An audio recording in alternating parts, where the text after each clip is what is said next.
All right, let's get into it.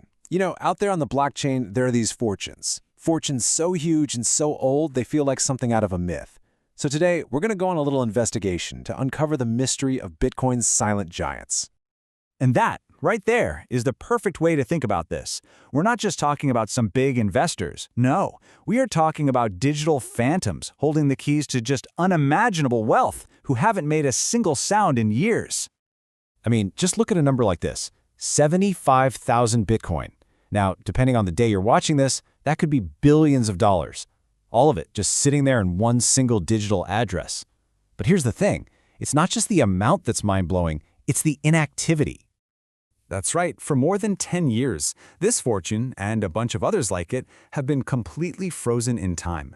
You have to remember, in the crypto world, everything moves at light speed. A decade, that's basically an eternity. Which, of course, brings us to the big question.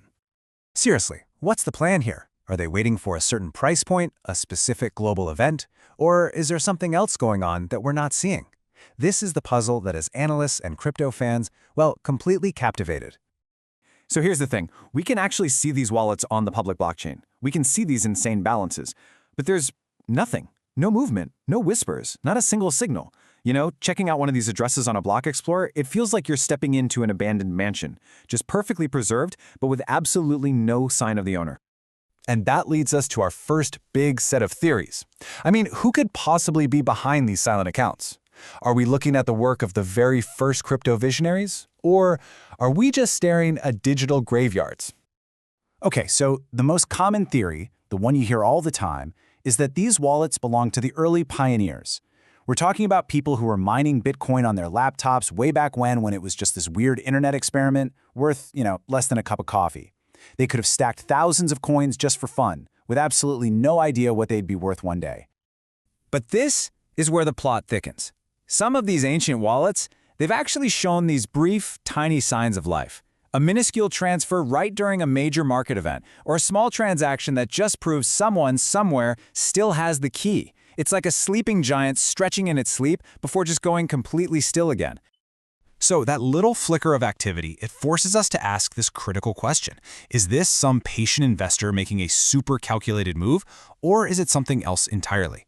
And this brings us to some of the darker, more tragic possibilities. So you've got two completely different scenarios here. On one hand, you have the watchful pioneer, some strategic genius who's just patiently waiting for the absolute perfect moment to strike. But on the other hand, you have the digital ghost. And this is a truly modern tragedy. A fortune that isn't lost in a shipwreck, but is locked away forever inside a forgotten password file on some old hard drive that's now sitting in a landfill. Or maybe even sadder, the owner passed away, taking the secret of their billion-dollar wallet right along with them.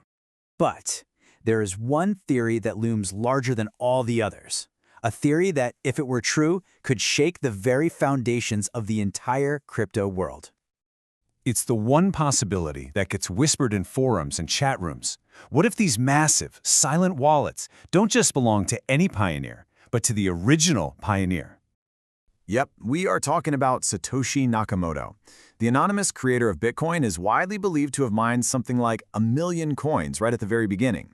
And there's even evidence for this. Cryptographic analysis of the early blockchain, this thing called the Satoshi pattern, it suggests a single dominant miner was incredibly active back then. And guess what? A lot of the oldest dormant wallets fit that profile perfectly. And if that's true, the implication is just profound. If these are Satoshi's wallets, then the silence is almost certainly intentional. It's a deliberate message, right? A message that Bitcoin was designed to be totally independent of its creator. By never ever touching those coins, Satoshi proves that the system works without a central leader. Just imagine for a second, if those wallets suddenly became active. The movement alone would pretty much confirm Satoshi is still out there, and it could potentially reveal their identity. The market would absolutely tremble. Nobody would know what the creator's intentions are. The sleeping giant would have finally awoken, and the panic could be just immense. So, as this silence just goes on, it kind of forces us to shift our whole perspective. Maybe we've been asking the wrong question this whole time. Maybe it's not about what they are waiting for, but about what the waiting itself actually means. So are they waiting for some grand future where Bitcoin has totally replaced traditional finance? Maybe. Or could it be that they're waiting for nothing at all, that the lack of action is the action. And this might just be the most profound theory of them all. The idea that the greatest holders of Bitcoin show their belief in the system not by spending it, but by never, ever touching it. This silence, it acts as this incredibly powerful symbol. It's a testament to the idea that some fortunes carry a weight that's so much bigger than just their dollar value. And it's a permanent monument right there on the blockchain, an unchangeable ledger that will never, ever forget these sleeping giants. And in the end, that might be the real takeaway here. In an ocean that is just full of noise and speculation and crazy volatility, maybe the greatest power doesn't come from making the biggest splash, but from remaining perfectly, powerfully still.